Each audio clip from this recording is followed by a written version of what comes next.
Anna, a loving grandmother in her 70s, lived with her 9-year-old grandson Oliver. Their lives had changed after the tragic death of Oliver's parents. Although it was difficult, Anna had done everything she could to create a stable life for him. But one day, social services showed up at their door and took Oliver away. Anna was devastated. They had taken away her grandson, accusing her of not being able to care for him because of his age. The case soon ended up in court. Before continuing, subscribe to our channel and activate the bell. The community was shocked. Anna was a beloved and respected figure in the neighborhood, always ready to help anyone. During the hearing, everyone was eagerly awaiting Oliver's testimony. When the boy finally spoke, he revealed a secret he had been keeping hidden since the night of his parents' accident. That revelation shocked everyone, changing the course of the trial unexpectedly. But let's go back to the beginning of our story. The tragedy had occurred one stormy night when Oliver's parents' car skidded on a wet road and crashed into a tree.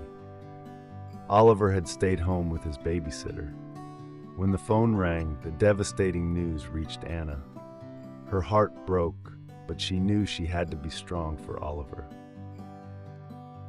The first few months were filled with pain and difficulty.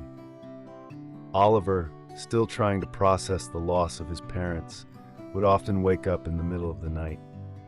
Anna, despite her grief, was always there to comfort him. They created a nightly ritual.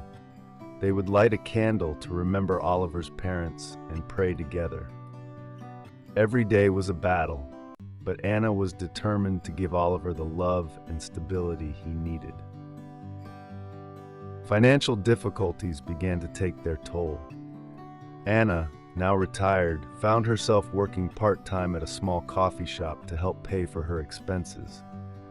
Oliver, on the other hand, was struggling to adjust to school. He was quieter and more reserved, which worried his teachers. Anna made an effort to be present in Oliver's school life, talking to them regularly and making sure her grandson was getting the support he needed. She also enrolled him in therapy to help him process the trauma, trying to do everything she could for his well-being. Despite the challenges, there were moments of joy. On weekends, Anna and Oliver would visit the local market where they would buy fresh flowers and watch street performers. These little escapes were a way to find some normalcy and serenity in their lives. But the tranquility was violently interrupted. One day, while Anna was cooking dinner, there was a knock on the door. Two social workers told her that they had received an anonymous tip. Someone had suggested that Anna was too old to care for Oliver. Anna's heart stopped for a moment, but she tried to stay calm. She welcomed the social workers into her home, answering their questions about Oliver's daily life and well-being. Despite her efforts, the case soon ended up in court, with Anna being accused of being unfit. During the trial, Anna felt helpless.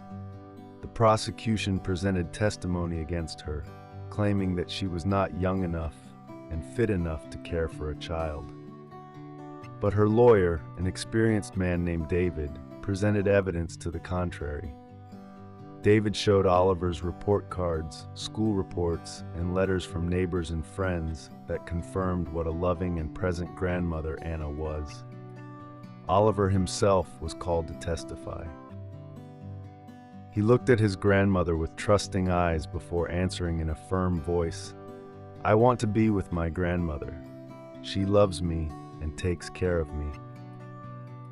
The judge listened carefully, but did not immediately issue a sentence.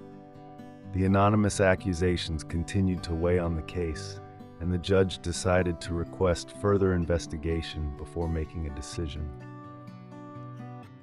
In the days that followed, Anna discovered that an old family acquaintance, bitter about personal matters, had made false accusations against her.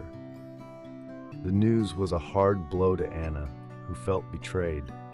However, she decided to fight with all her might for her grandson. During one of their weekly visits, Oliver approached Anna and said, "Grandma, I have something to tell you about the night of the accident." The seriousness in his voice made her freeze. Oliver revealed that he had overheard a conversation between his parents before the accident that changed everything.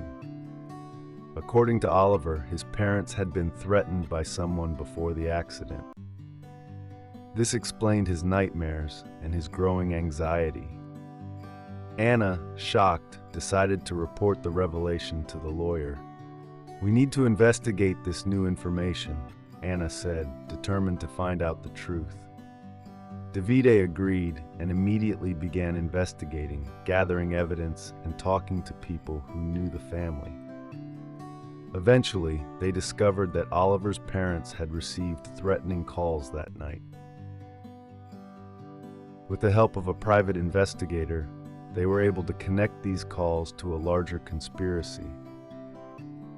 At the next hearing, David presented this new evidence to the judge. This incident was not a simple case of bad luck. There are powerful people involved, and Oliver's safety could still be at risk, the lawyer stated. The judge, visibly shocked, called a recess to review the evidence. When the hearing resumed, Oliver took courage and asked to speak. "I heard Dad say that someone wanted to hurt him and Mom. I don't want anything bad to happen to me or my grandmother," Oliver said, tears in his eyes. His testimony deeply touched everyone in the room. The judge, after much deliberation, made her decision. "Miss Anna has proven herself to be a loving and responsible guardian. I order Oliver returned to her custody immediately." The courtroom erupted in applause. Anna hugged Oliver, finally feeling the weight lift from her shoulders. After the verdict, Anna and Oliver's lives returned to normal, but their battle was not over. Anna, determined to get justice for Oliver's parents, continued to work with Davide to expose the conspiracy that had caused the tragedy. Months later, the authorities arrested those responsible for the conspiracy. Justice had finally been served. One evening, as they looked at the stars together, Oliver said, "Do you think Mom and Dad are proud of us?" Anna smiled and replied, "I'm sure they are, and they'll always be with us." With a heart full of love and gratitude, Oliver hugged his grandmother. "Thank you for never giving up on me, Grandma." Anna stroked his hair, feeling a deep peace. "I could never have done that, darling. I'll always be here for you, no matter what." And so their life resumed, finally serene. Did you like this story? Leave a comment below. Thanks for watching the video till the end, and see you next story.